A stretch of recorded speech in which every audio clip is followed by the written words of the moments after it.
And good morning, all my fellow outdoorsmen. Today is Monday, January 10th, 2022. Today is FLT number 4, or First Light Talks number 4.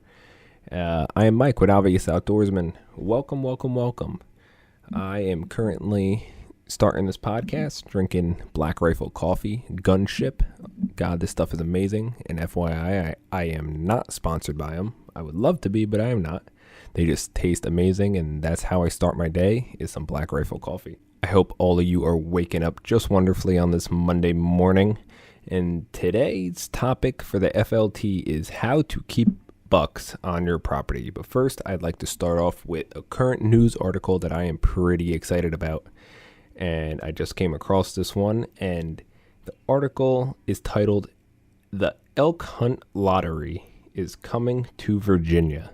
And I just got really excited when I saw that article. So diving into that article, it quotes, "We at DWR, or Department of Wildlife Resources, strongly believe in hunting is conservation mantra." So the fact that they believe that hunting is how they should control the population is just stellar. And that's just crazy that elk are now established in Virginia, because elk were basically wiped out in Virginia in 1855. DWR, or again, Department of Wildlife Resources, they released 75 elk between 2012 and 2014, and now the population is high enough for a lottery hunt. And that excites me because I'm from Jersey, and now I'm down in Florida, and Virginia is right in the middle. It's not a far drive at all. And that's just crazy that elk are in Virginia now that are established and huntable, because elk haven't been east of the Mississippi River since the late 1800s. And now Pennsylvania, Michigan, Tennessee, Wisconsin, Kentucky, and now Virginia all have viable elk populations. And I did a little bit of research on how the lottery was going to take place in Virginia.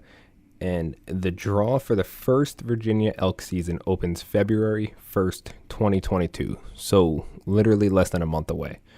And to participate in the lottery, residents will pay $15, while non-residents will pay $20, which isn't bad at all. And if you are drawn, then hunters will be prompted to buy a either $40 resident tag or a $400 non-resident tag, which is cheap as anything for me, because I was pricing out a Colorado hunt last year, and for everything soup to finish, everything came out around $3,000 with gas and food and travel and tag and everything else. So for a $20 buy-in to the lottery and a $400 non-resident tag, and I'm sure you have to get an archery tag along with that, and I'm sure you're going to have to buy a rifle or firearms tag along with both of them purchases. But there is no archery hunt. You are required to use a rifle chambered for a .23 caliber cartridge or larger, and you cannot hunt with dogs, and that's fine. I mean, I'm a bow guy, but I would definitely take that opportunity with the rifle if it presented it, especially if I was drawn. And if you are drawn and chosen, then you have 3 years where you cannot apply through the lottery, and after that 3 years, you can start again with the lottery trying to get another tag out there. But only 10% of the total lottery numbers is going to go to non-residents, so it's definitely a slim margin if non-residents want to go hunt Virginia. But that news is amazing, and I'm definitely going to keep my eye on that, and definitely will be applying to the lottery this year. And hopes up, fingers crossed. But on to today's topic, how to keep bucks on your property. Now, this topic straight comes from a comment that we received on YouTube, basically telling us that they love the FLT talks and they're trying to learn as much as possible. And I greatly appreciate the comment and the feedback. If any of you want to give some suggestions on topics for an FLT talk, definitely leave a comment or email us at ultimatenjoutdoorsman@gmail.com. Yes, that used to be our name. If you guys are new to this channel and only know us as Obviously Outdoorsman, we used to be Ultimate NJ Outdoorsman. And being that we do so much traveling and now I live out of state, I will be going back up north soon. But now that I live out of state and we do so much traveling, it's basically irrelevant to be Ultimate NJ Outdoorsman anymore. So we are now obviously Outdoorsman. That is our email. Again, ultimatenjoutdoorsman@gmail.com. And this comment comes from Jim A. He basically wanted some advice on his property and how to keep bucks on his property and not going to the neighbor's property where they also hunt as well. So depending on the property size, that's one of the biggest things on what you should do on how to keep bucks on your property. If you're hunting a very tiny parcel and it's like 5 acres or under, it's very tough to keep bucks on your property. It's just not large enough to hold a sufficient herd that will not leave that property. Now, in this hunter's case, Jim A., he hunts on, I believe, 200 acres. And that's a sizable piece of land and plenty of room to basically keep deer, doe in general, and bucks may leave that land depending where their core is on that 200 acres, but it's definitely doable to keep them on that 200 acres. So first off, there's a bunch of things you can do. I'm just going to start going down the list that I came up with. Now, you have to have a section of property that humans do not travel. And let me make that clear. Do not travel during the season. Once the season's over, you have plenty of time to go into the bedding areas and go into that section of land that you can go and shed hunt and see if they're using that property and it's beneficial for you to stay out of that. And if you find sheds in there, then you know they're using that bedding area. Pick up them sheds and get out of there. And that will give you insane intel for next year's hunting season. Make sure this section of land that you're not touching is a viable piece of land to where it's not just stupid land that you're ignoring. AKA, if you're just ignoring a giant field and not going into that field, that's a waste of time. When I say keep a section of the property closed off to you in your mind to not go by humans, I'm talking like a bedding area and a travel route. So if you have 200 acres, make 50 of those acres basically where you're not going to walk. And if you do walk through them, make sure it's a slim margin in between like the bedding and a transition area to a feeding area. Somewhere deer do not spend a lot of time, so you're not kicking them out of that area. So if you have a giant bedding area and you want to hunt the edge of that bedding area, make sure you're not cutting through that bedding area to get to your stand. And I'm pretty sure that that's self-explanatory, but you don't want to go into the bedding area where you think they are bedding and kicking them out. And overall, bucks need adequate bedding areas, a good steady food source, a safe water source, a good doe population to keep them year round. If they have all of these things, they have no reason to leave your property. But if they have good bedding, good food, good water, and there's no does on your property or very little does on your property, then they're probably going to leave that area during the rut. They may stick around during summer, and once the rut's over and then into winter, they may stick around during that time frame, but during the rut, when they want to find some action, they're going to leave that property to find where the concentrated does are and the does that are in heat. And vice versa, if you have a bajillion does and you're lacking a river running through your property or a lake or any water source, then they're going to leave to get water because they need water to survive, obviously.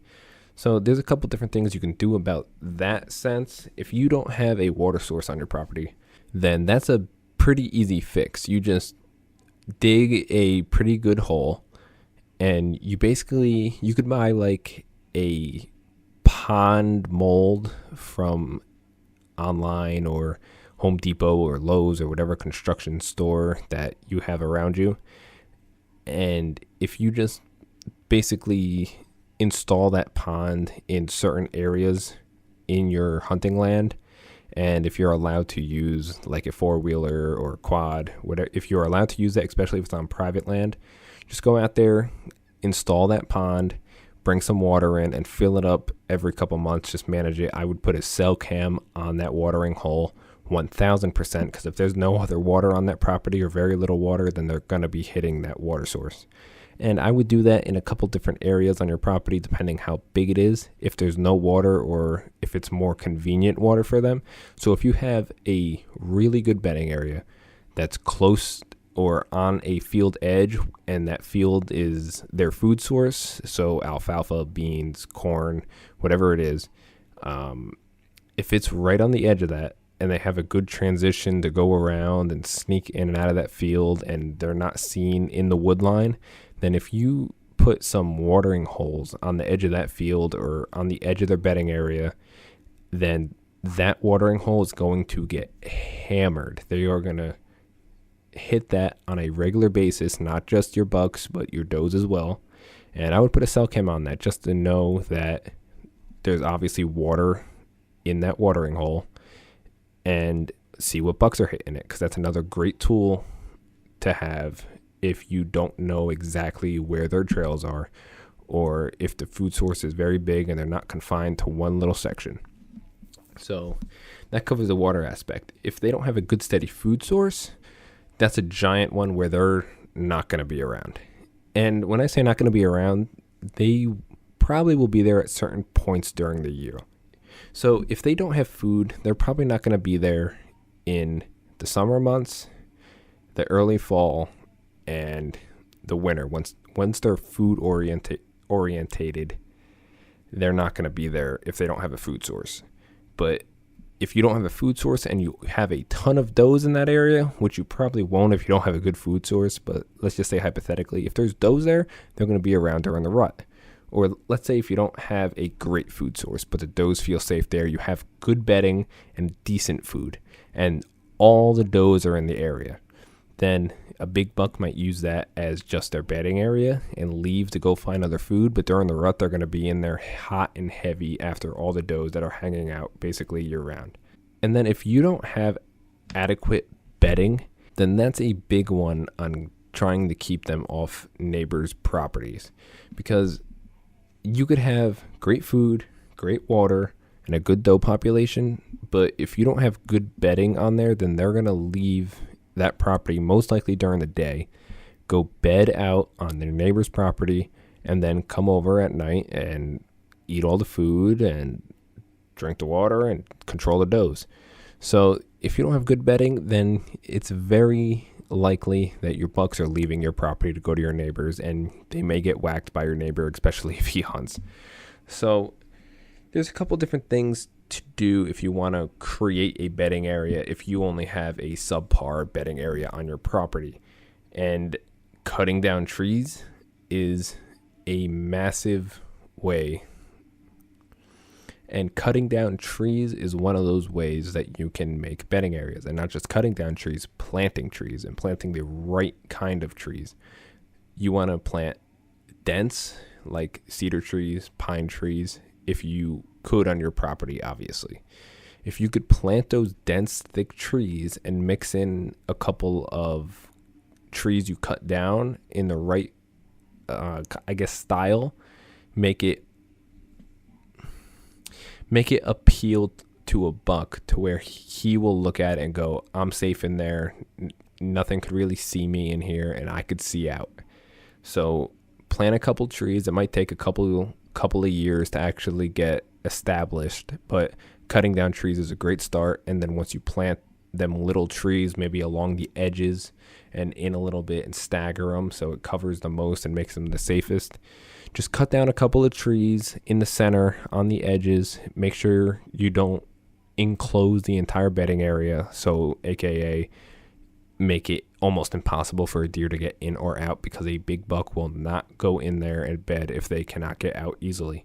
So you basically design it how you want with the trees you cut down.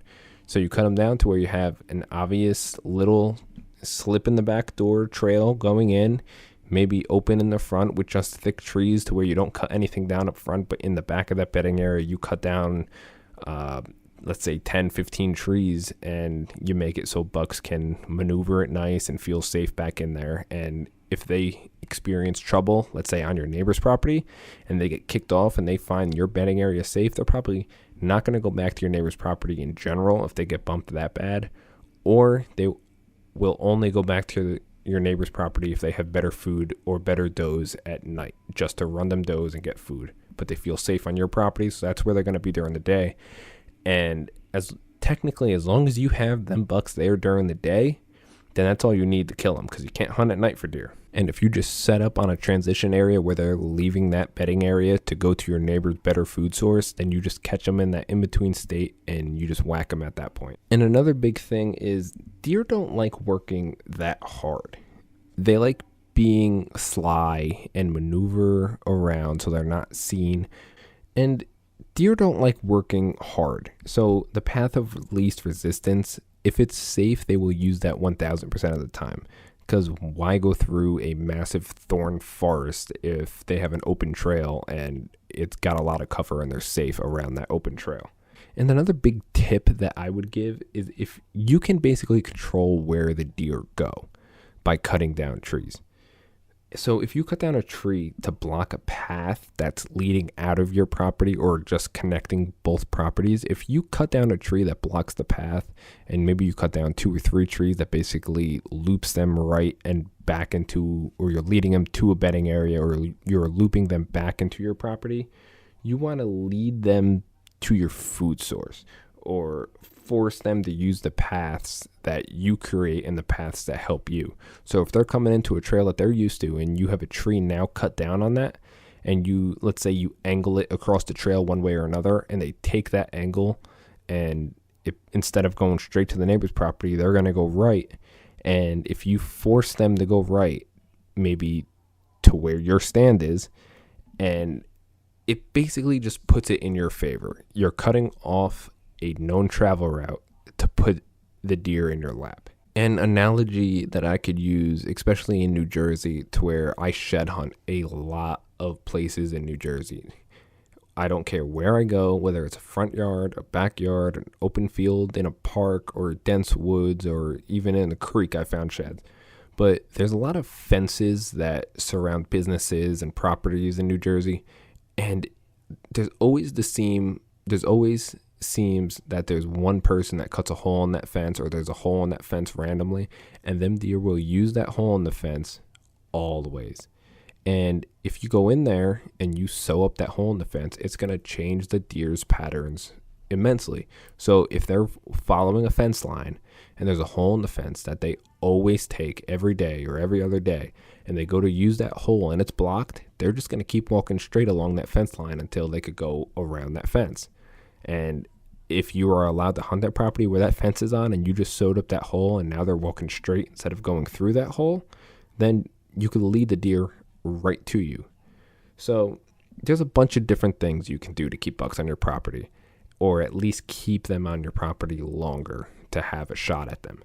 Another thing you could do, you can add favorable rubbing posts and licking branches in the meat of your property, so it's appealing to them during the rut. So if you have does and you have a ton of posts and licking branches that you set up in the middle of your property, and you set up a blind or a stand around them posts and where them does are hanging out, I guarantee you're going to have one of the biggest bucks on the property hitting them rubs and hitting them licking branches oftenly. So if you are interested in adding posts, you want to pick a type of wood that's very aromatic or has a strong aroma to it. And cedar is one of the most favorable posts that a lot of hunters use, because the smell that comes off it is great and it basically shreds. So if you ever see a deer that rubs on a cedar tree, they just have a ton of shavings up in the bases of their antlers from rubbing that tree. And they're going to hit that a lot. So if you just have a heavy trail going through the center of your property or away from your neighbor's property, and you put, let's say, 10 posts every 30, every 50 yards, and you put cameras on some of them, I guarantee you that you're going to have most bucks in your property hitting one of them licking branches as a community scrape and hitting them rubs almost daily during the rut. And I mentioned does a lot during this podcast so far. You want to keep the does on your property if you want to keep the bucks there. So let's say you just have crappy bedding areas and a crappy food source and no water. if you have does on your property for whatever reason, and you have, like, let's say a herd of 20 that's in one spot and you have another herd over here, you don't want to go in there and just shoot the shit out of all the does. You want to leave the does there. I mean, obviously, if you want to take one or two doe out of the equation, then definitely do that. But you don't want to diminish it to where it's hard to see a doe on your hunt. If you have the does there, the bucks will come. Even if it's not during early season or winter bow when they're food oriented, maybe they won't be there at that time, but they will definitely be there during the rut if you have does. So the key things to focus on is to have the bedding, have the food, have the water. So that will attract a good doe population. And then if everything is right, eventually the bucks will come. And especially if the bedding area is adequate and you have a lot of good cover, they're going to come and they're going to stay. You don't know how many of the rut bucks that I get on camera that I haven't got on camera ever or all season.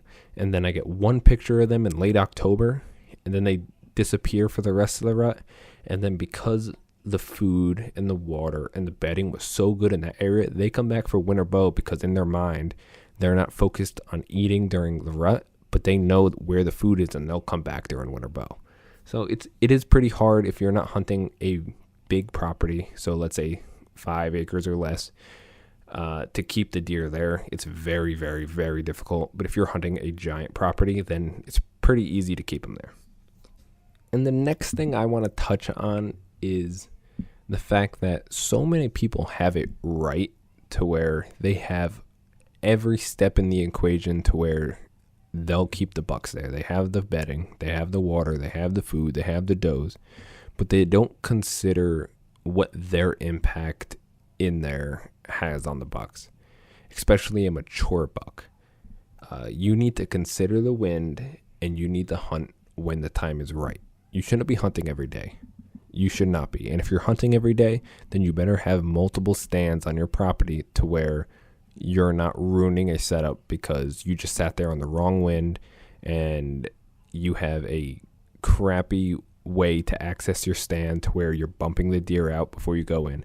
Like, let's say you have a stand on the other end of the field and the only way to get to that stand is through the field. So you walk through that field at 3 p.m. when it gets dark at like 5:30 and the deer are getting ready to come into the field and you're walking in there, the deer see you and they see you go in that stand and they're like, I'm not coming in.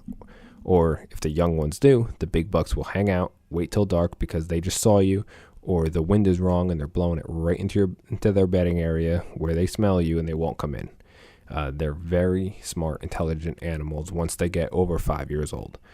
When you have a 2-year-old buck that's like a 4-pointer, he's pretty stupid. You can trick him very easily. But if you're trying to go for 5-plus-year-old deer, then these are the things you have to consider.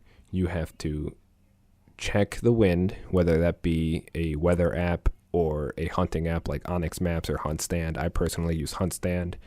And just check the wind. It takes 2 seconds. And if you have multiple stands, then if you can basically check the wind at each of those stands. It's not going to be the same wind at each of those stands relatively if you have a very hilly property.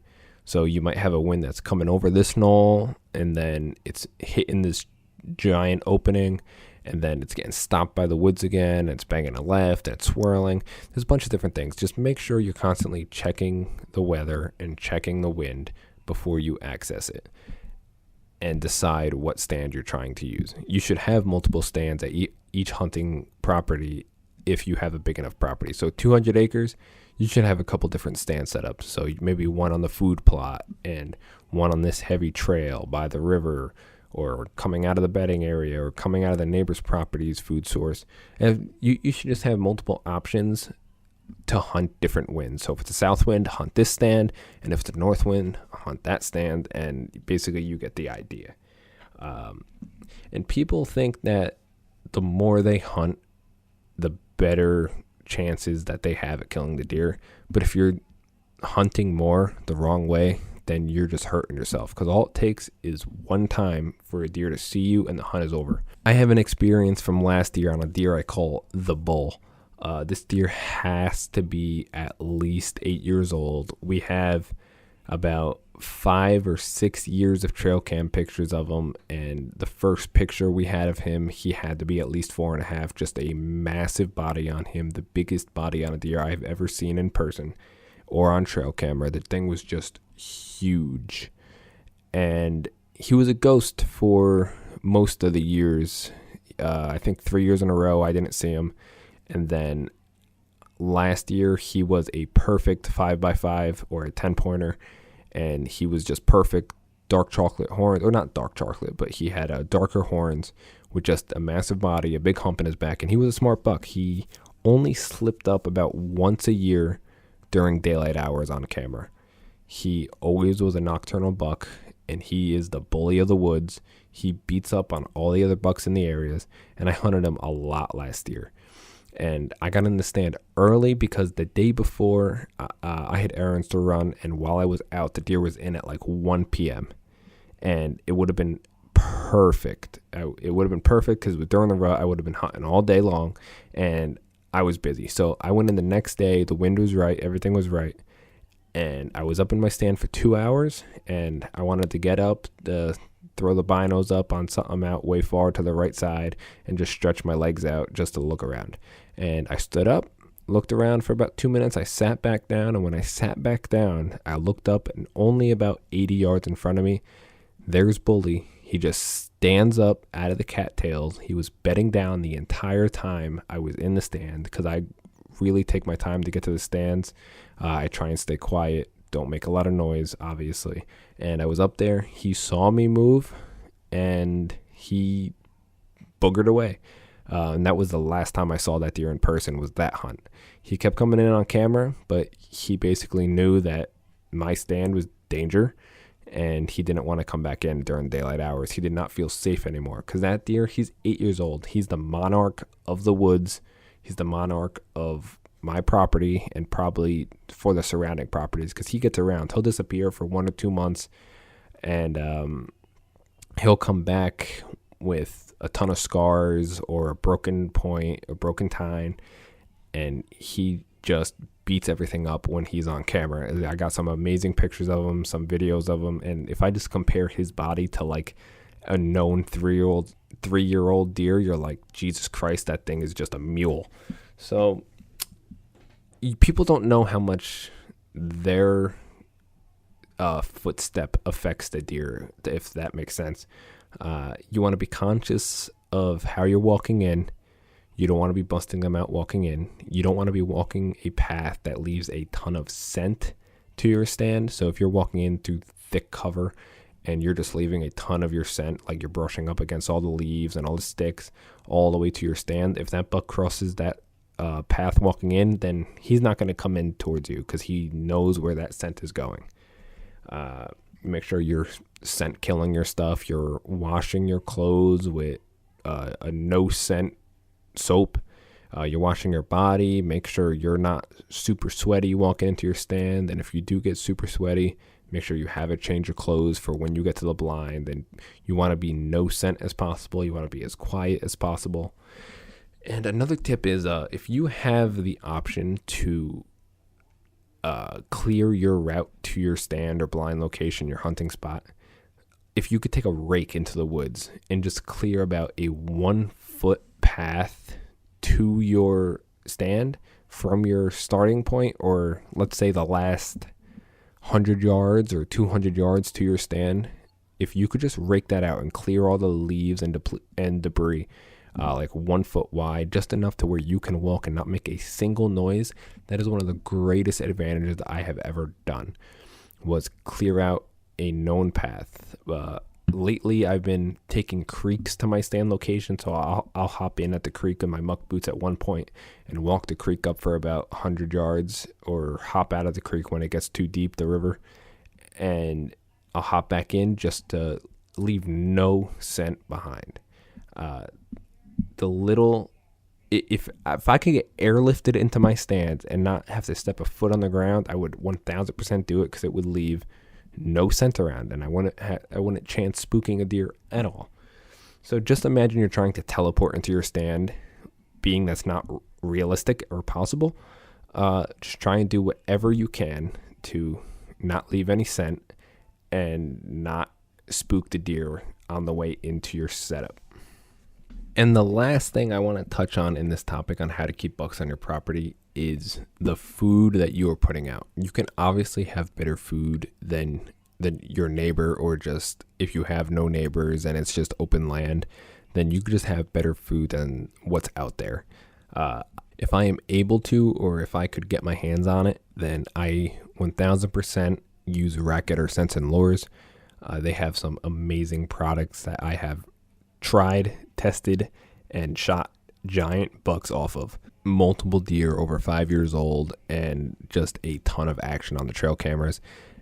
He has a lot of testimonial pictures and testimonial videos from all the customers that use his products. That's Gerard Sarcelli at Racket or Scents and Lures. You follow him on Instagram, you can check out all of his products. He's based in New Jersey, and right now I'm down in Florida, and I mix a 50-pound bag of corn with a bag of feed enhancer that Racketter puts out, and the aroma that emits from that feeder is just absolutely insane. A dust cloud comes out of there, and there's a ton of different flavors he puts out, and he basically bases it off of personal preference, obviously. And if people have different food sources in that area, like for me, I have had enormous success with the persimmon flavor of feed enhancer and the attractants from him.